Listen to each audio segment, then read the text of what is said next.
તો કોળી યુવકને માર મારવાના કેસમાં જયરાજસિંહ આહિરની જે છે તે હવે ધરપકડ કરી લેવામાં આવી છે એસઆઈટી દ્વારા. અલગ અલગ કલમો લગાવવામાં આવી છે, તેને લઈને પણ વધુ માહિતી મેળવવી જરૂરી છે. અમારી સાથે એડવોકેટ હાર્દિક બ્રહ્મટ જોડાઈ ગયા છે. હાર્દિકભાઈ, સ્વાગત છે. સૌથી પહેલા આપની પાસેથી એ જાણવું છે કે આ જે ગુનાનો પ્રકાર છે એ કયા પ્રકારનો ગુનો છે, આમાં આગળની શું કાર્યવાહી હોઈ શકે છે? આ છે ને ઇટ્સ અ કોગ્નિઝેબલ ઓફેન્સ. એને ગુજરાતી શબ્દ બહુ અઘરો છે જે આપણે ડેઇલી યુઝમાં નથી વાપરતા. નિર્ગૃહણ્ય અપરાધ એટલે એક સાદી ભાષામાં એને કહીએ તો આ ગંભીર પ્રકારનો ગુનો છે કે જેની અંદર જામીન ન મળે. ગુનાના બે પ્રકાર છે, એક જામીનપાત્ર ગુના અને એક બિનજામીનપાત્ર ગુના, કે જેની અંદર સજા 3 વર્ષથી વધારે હોય એવા જો કોઈ ગુના હોય તો એ ગુનાઓ બિનજામીનપાત્ર કહેવાય. તો આ એક બિનજામીનપાત્ર ગુનો છે અને આની જે સજા છે એ મેક્સિમમ 10 વર્ષ સુધીની છે. એટલે આ એક ગંભીર પ્રકારનો ગુનો છે અને આ ગુના માટે એની તપાસ પણ પીઆઈ લેવલ કે એસપી લેવલથી થાય અને એ ખૂબ જ ગંભીર પ્રકારનો ગુનો છે. હાર્દિકભાઈ, અહીંયા આગળ એવી વાત છે જે થોડી ઘણી પ્રેસ નોટમાં ઉલ્લેખ છે કે જયરાજસિંહ તરફથી આ ગુનો જે છે તે શરૂઆત અથવા તો તેના જે મેઇન સોપારી આપનાર વ્યક્તિ, સાદી ભાષામાં આપણે કહીએ તો જે લોકોને મારવા માટેનું કીધું હતું એ જયરાજે કીધું હતું. હવે આમાં જે બાકીના આરોપીઓ છે તેઓએ જયરાજનું નામ આપ્યું છે. આગળની કાર્યવાહી શું હોઈ શકે છે જયરાજના નામને લઈને? જો આપણે એક સાદી ભાષામાં સમજીએ કે આમાં ગેરકાયદેસર મંડળી રચવામાં આવી છે. 5 કે એનાથી વધારે લોકો ભેગા થઈને કોઈ ગુનાહિત કૃત્ય કરવા માટેનું કાવતરું રચે એને ગેરકાયદેસર મંડળી કહેવામાં આવે છે. આપણે એક સાદી ભાષા તમને ઉદાહરણ આપું. ધારો કે 2-3 જણા ભેગા થઈ, 5 જણા ભેગા થઈ અને એક વ્યક્તિનું મર્ડર કરવાનું નક્કી કર્યું. લાવ્યા બંદૂકથી ગોળી ફોડવાની છે. તો એવું તો બને નહીં કે 5 જણ બંદૂક પકડે, દરેક જણ પોતાની અંદર આંગળી નાખે અને બંદૂક ફોડે. બંદૂક તો કોઈક એક જ ફોડે ને. તો આવા કિસ્સાઓની અંદર એવું ન થાય કે જેને બંદૂક ફોડી એ જ ખાલી ગુનેગાર થાય. કોમન ઇન્ટેન્શન અને ગુનાહિત કૃત્ય કરવા માટેનું કોમન ઇન્ટેન્શન, આ બે બહુ મહત્વની વસ્તુઓ છે. તો આવા કિસ્સાઓની અંદર આ જ્યારે કૃત્ય જ્યારે નક્કી કરવામાં આવ્યું ત્યારે કોણે એની સોપારી આપી, કોણે આ કાવતરું ઘડ્યું અને કોણ એના ભાગ બન્યા, બધાનો ઇન્ટેન્શન કોમન હતો કે આ વ્યક્તિને નુકસાન પહોંચાડવો. અને આની અંદર કલમ નાખવામાં આવી છે એ એટેમ્પ્ટ ટુ મર્ડરની છે. એટલે કે એટલી હદે એમણે જે પ્રયત્ન કર્યો છે કે આ વ્યક્તિ મરી જાય. નસીબ એનું છે કે એને એટલું ઈજા નથી થઈ કે મૃત્યુ નથી પામ્યો. એટલે આ એટેમ્પ્ટ ટુ મર્ડર સુધીની ગંભીર પ્રકારનો ગુનો છે. અને આગળની કાર્યવાહી એ છે કે એને એરેસ્ટ થયા પછી રિમાન્ડ થયા પછી હવે તો એરેસ્ટ થઈ ગઈ છે. એટલે હવે એને એનું ઇન્ટેન્શન શું હતું, હથિયારો કેવી રીતે લાવ્યા, એની પાછળનો જે ગુના માટેનું શું પરિબળ હતું, આ બધાની તપાસ કરશે પોલીસ. એના માટે એને રિમાન્ડ માંગે. રિમાન્ડ મળ્યા પછી ત્યારબાદ એને જ્યુડિશિયલ કસ્ટડીમાં મોકલવામાં આવે. કારણ કે રિમાન્ડની જે કાર્યવાહી થાય તમામ જ્યુડિશિયલ મેજિસ્ટ્રેટ ફર્સ્ટ ક્લાસની સમક્ષ થાય. અને આ જે ગુનો છે એ સેશન્સ ટ્રાયબલ કેસ માટેનો છે, એટલે કે જેમાં 7 વર્ષથી વધારે સજાની જોગવાઈ છે. અને આમાં જે એટેમ્પ્ટ ટુ મર્ડરની જે વાત છે એ 10 વર્ષ સુધીની સજાની જોગવાઈ વાળી કેસ છે આ. તો આના સેશન્સ ટ્રાયબલ થાય એટલે આ વ્યક્તિને તરત જામીન ન મળે. એના માટે સેશન્સ કેસમાં જામીન ફાઇલ કરવી પડે. એટલે જ્યારે આની આગળની કાર્યવાહી એ થશે કે પોલીસ રિમાન્ડ માંગશે, કોર્ટને જે યોગ્ય લાગે એ રિમાન્ડ આપે. કાયદો એવો છે કે મેક્સિમમ 14 દિવસ સુધીના રિમાન્ડ માંગી શકે પોલીસ, અને કોર્ટને એની સુદબુદ્ધિથી જે યોગ્ય લાગે એટલા દિવસના રિમાન્ડ એ આપે. અને ત્યારબાદ એને જ્યુડિશિયલ કસ્ટડી એટલે કે સેન્ટ્રલ જેલ, જે આપણે કહીએ છીએ મધ્યસ્થ જેલ, એની અંદર મોકલવામાં આવે. હાર્દિકભાઈ, જો કોઈ વ્યક્તિને આવા કોઈ ગુનાની અંદર જામીન જોતા હોય તો શું થઈ શકે છે? શક્યતા કોઈ તેનું કોઈ પહેલું તમને લાગે છે? દેખો, જામીન એ કોઈ પણ ગુનાની અંદર મળી શકે. સેશન્સ કોર્ટ અને હાઈકોર્ટ આ બંનેને પાવર આપવામાં આવેલા છે. ઇવન તો જેએમએફસી ને પણ પાવર છે, પણ જેએમએફસી ને 7 વર્ષ સુધીની સજા, 3 વર્ષ સુધીની સજા હોય જે બેલેબલ ઓફેન્સીસ હોય એની અંદર જામીન આપવાની સત્તા છે. અને 3 વર્ષ સુધીના સજામાં બાય ડિફોલ્ટ તમને જામીન મળી જ જાય છે. પરંતુ ગંભીર પ્રકારના ગુનાઓ છે એની અંદર સેશન્સ કોર્ટ અને હાઈકોર્ટ જ જામીન આપી શકે. અને આ કિસ્સાઓની અંદર કોર્ટ જોવે કે પ્રાઇમા ફેસી શું આ વ્યક્તિ ઇન્વોલ્વ છે અને શું પ્રાઇમા ફેસી એની પાસે એવા એવિડન્સ છે કે આ વ્યક્તિને કદાચ આફ્ટર ધ ટ્રાયલ, જ્યારે આખો કેસ પૂરો થઈ જાય ત્યારે નિર્દોષ પણ છૂટી શકે એવા કોઈ પ્રાઇમા ફેસી એટલે કે પ્રથમ દર્શનીય રીતે આવું કંઈ દેખાઈ રહ્યું છે, જો એવું કંઈ કોર્ટને લાગે અને આ વ્યક્તિની જો પછી સાક્ષી ફોડવાની અથવા એની ટ્રાયલ દરમિયાન એની અવેબિલિટીનો કોઈ ઇસ્યુ ન હોય તો એવા કેસીસની અંદર કોર્ટ જામીન આપતી હોય. એક મોટી વાત આપણે કરી કે તમે જે વાત કરી છે કે કોર્ટને લાગે કે હજી આમાં કંઈક પહેલું બાકી છે અથવા તપાસ બાકી છે કે સબૂત બાકી છે, એનો મતલબ જયરાજ બચી પણ શકે છે અથવા છૂટી પણ જાય? જી, ચોક્કસ છૂટી જાય. દેખો, FIR જેના પર રજીસ્ટર થયું એની ઉપર હાથે FIR, હું ફરી હાથે કરીને આવું છૂટું કરીને બોલું છું, it's a first information report. એનો મતલબ પહેલી દ્રષ્ટિએ જે માહિતી આપવામાં આવી કોઈ ગુનાની, એની નોંધણી થઈ, એને FIR કહેવામાં આવે. ત્યારબાદ હવે પોલીસ રિમાન્ડ લેશે, વ્યક્તિ જેલમાં જશે અને પોલીસ તપાસ કરશે.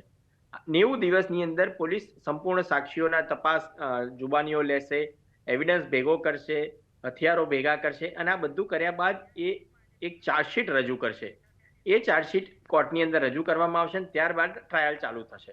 એ સાક્ષીઓ જેની જુબાનીઓ થઈ હતી એની જુબાનીઓની કોર્ટમાં પણ ફરી જુબાની થશે અને એની આરોપીનો વકીલ ક્રોસ કરશે અને એના આ બધું થયા પછી જે જજ છે એ પુરાવાઓનું મૂલ્યાંકન કરશે.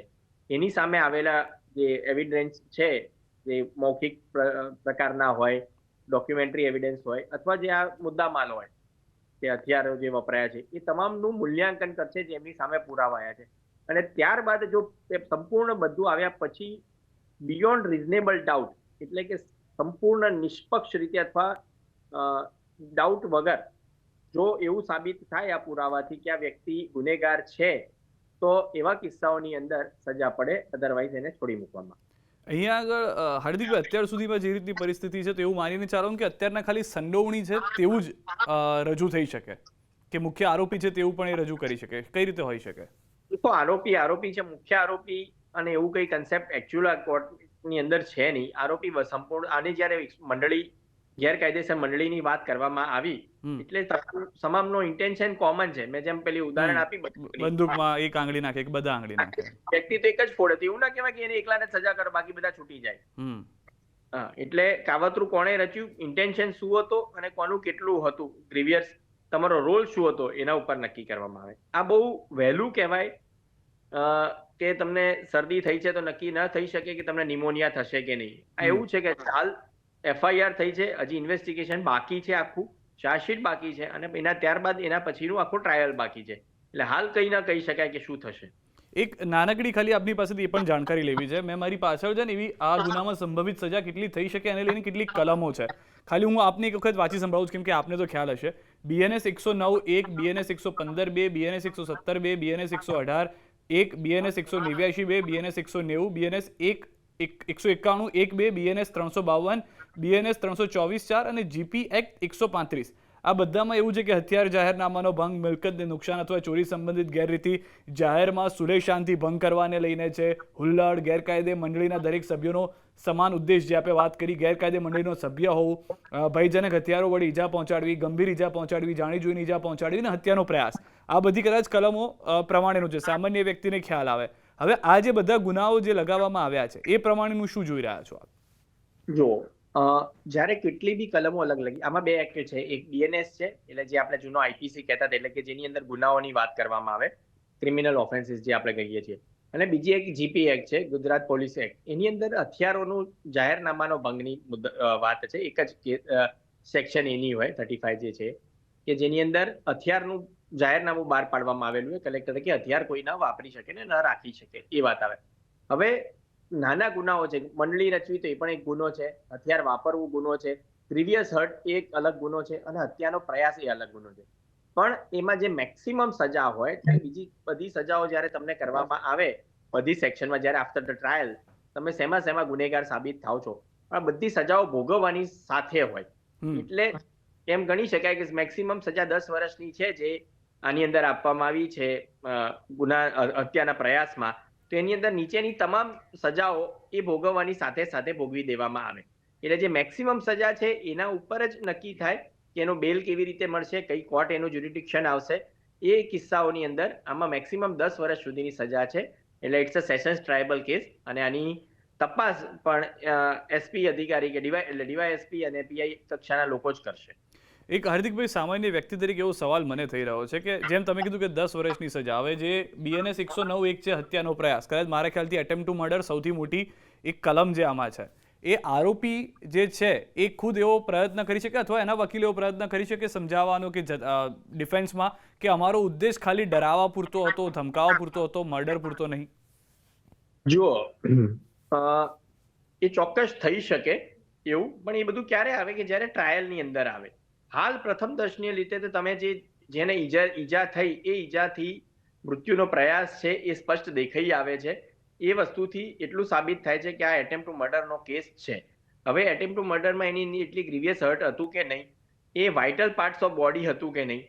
સમજો હું હાથ કાપી નાખું તો એ મર્ડર માટેનો હત્યા ના થાય. જો હું પેટમાં છરી મારું તો જ મૃત્યુનો મારો આશય છે એવું સાબિત થાય. હાથ ઉપર મોટા ચીરા પાડું તો માણસ મરી ન જાય. હા, એને એટલું વહી જાય અને મોટી નસો કપાઈ જાય ને વ્યવસ્થિત જલ્દી એને મેડિકલ સહાય ના મળે તો એમાં પણ માણસ મરી શકે. પણ જનરલ એવું કહેવાય કે જો માણસને મારવાનો જ ઈરાદો હોય તો માણસ પેટમાં ચપ્પુ ના મારે, શું કામ હાથ ઉપર મારે? તો આવા કિસ્સાઓની અંદર એ બધું હજી સાબિત કરવાનો સમય બાકી છે. હાલ પ્રથમ દર્શનીય રીતે તો આ સેક્શન લાગેલી છે અને ટ્રાયલ દરમિયાન ક્રોસ શું થાય છે, મેડિકલ એવિડન્સ શું આવે છે, એ બધા ઉપર નક્કી થશે. આમ તો અમે ફરિયાદી નવનીતભાઈ સાથે વાત કરી હતી કે તેઓ સમાધાન નથી ઈચ્છતા, પરંતુ આગળ જતા જો સમાધાનની શક્યતાઓ બંને પક્ષ તરફથી આવે તો તમને લાગે છે કે આમાં કોઈ એનો વિકલ્પ ખરી? દેખો, હજી બીજું એક વસ્તુ આ ચર્ચાની બી સરસ વાત આવી. સમાધાન પાત્ર ગુના ન સમાધાન થઈ શકે એવા ગુનાઓ પણ આઈપીસી એટલે કે આની અંદર સીઆરપીસી ની અંદર હવે તો જે દંડ સંહિતા છે એની અંદર BNNS માં લખેલા છે. જેને અમે લોકો તો જે ઓલ્ડ સ્કૂલ થી ભણ્યા છે એમાં 320 સેક્શન હતી સીઆરપીસી ની અંદર, જેની અંદર ફોર્મેટ આપેલું હતું કયા ગુનામાં સમાધાન થઈ શકે, કયા ગુનામાં સમાધાન ન થઈ શકે. આ બિન સમાધાન પાત્ર ગુનો છે. આની અંદર સમાધાન થઈ ન શકે કે જેનાથી, કારણ કે આ ફક્ત ને ફક્ત બે ઇન્ડિવિજ્યુઅલનો ગુનો નથી, સામે થયેલો હતો બે ઇન્ડિવિજ્યુઅલનો ડિસ્પ્યુટ નથી. આ સમાજમાં ભય પહેશે, આપણો જે સોશિયલ વેલફેર અને સમાજ સુખાકારીનો જે કન્સેપ્ટ છે વેલફેર સ્ટેટનો, એની અંદર આવી પરિસ્થિતિથી લોકો ફરે અથવા આવી પરિસ્થિતિ સર્જાય એ સમાજ માટે નુકસાનકારક વસ્તુ છે. તો એવા કિસ્સાઓની અંદર આ સમાધાન પાત્ર ગુનો નથી. હા, પણ જો ધારો કે સમાધાન થઈ જાય અને એમની જુબાની વખતે આ લોકો ફરી જાય, ખોટી કેસ આપવો, ફરિયાદ કરવી એ પણ ગુનો છે, પરંતુ એ પ્રમાણેનો પ્રોપર એવિડન્સ ન આવે તો આ વ્યક્તિ છૂટી પણ જાય. એટલે ફરિયાદી હવે ઈચ્છે તો પણ સમાધાનની શક્યતા નથી. સમાધાન, જયારે સમાધાન પાત્ર ગુના હોય તો એક કુર્સી આપવાની હોય કે અમારે આ રીતે સમાધાન થઈ ગયેલા છે અને અમે બંને જણ હવે શાંતિથી જીવન જીવવા ઈચ્છીએ છીએ. એવા કિસ્સાઓમાં થઈ શકે, પણ આ કેસની અંદર આ સમાધાનને પાત્ર ગુના નથી. આની અંદર એવું ઈઝી ન થઈ શકે. અને સૌથી છેલ્લે મારે ખાલી આપને એ જ પૂછવું છે કે આટલી બધી જે કલમો લગાવી છે, હવે જે આખી મેટર ચાલશે સેશન્સ કોર્ટ, હાઈકોર્ટ સુધી જાય અથવા તો તમે જે કીધી અલગ અલગ અદાલતો સુધી જાય, આમાં છેક ક્યાં સુધી લડતના સ્કોપ આપ જોઈ રહ્યા છો જો ફરિયાદી તરફ દર વખતે કંઈક ને કંઈક આવે છે તો? જુઓ, આની અંદર જે સેક્શન લાગી છે ને એ સેશન્સ ટ્રાયબલ કેસીસ છે, એટલે શરૂઆત આની સેશન્સ કેસથી થાય. એમાં જામીન મૂકવામાં આવે, એમાં બિફોર ચાર્જશીટ પહેલા જામીન મૂકી શકાય. ત્યારબાદ જો એમાં ન મળે તો એની ઉપર હાઈકોર્ટમાં જામીન મૂકી શકાય. જો ત્યાં ના મળે તો એ સુપ્રીમ કોર્ટમાં જામીન મૂકી શકાય. ત્યાં સુધી જો જામીન ન મળે તો પાછું સેકન્ડ રાઉન્ડ ઓફ લિટિગેશન ચાલુ થાય. ચાર્જશીટ ફાઇલ થઈ ગયા પછી પાછી સેશન્સ કોર્ટ, એની ઉપર હાઈકોર્ટ અને એની ઉપર સુપ્રીમ કોર્ટ. આ 6 ઇસ્યુમાં જો એમને જામીન નથી મળતા તો આખો ટ્રાયલ ચલાવવામાં આવે અને ટ્રાયલના અંતે જો એમને સજા કરવામાં આવે તો ત્યારે એની અપીલ થાય હાઈકોર્ટની અંદર. એ અપીલમાં જે નિર્ણય આવે એ અપીલ દરમિયાન પણ જામીન મળી શકે અને અપીલના અંતમાં જો નીચેનો ચુકાદો જો સજા પડી હોય તો એની ઉપર અપીલનો ચુકાદો ફરી જો સજા ન હોય તો પાછું જેલમાં જવું પડે અને એ બી એમને ન યોગ્ય લાગે તો એની ઉપર બી અપીલ સુપ્રીમ કોર્ટ કરી શકે. એટલે કે 3 સ્લેબ છે, સેશન્સ કોર્ટ, હાઈકોર્ટ અને સુપ્રીમ કોર્ટ. આ ત્રણેયમાં એ લોકો જઈ શકે. ઠીક છે, આભાર હાર્દિકભાઈ અમારી સાથે જોડાયા, માહિતી આપી એ બદલ.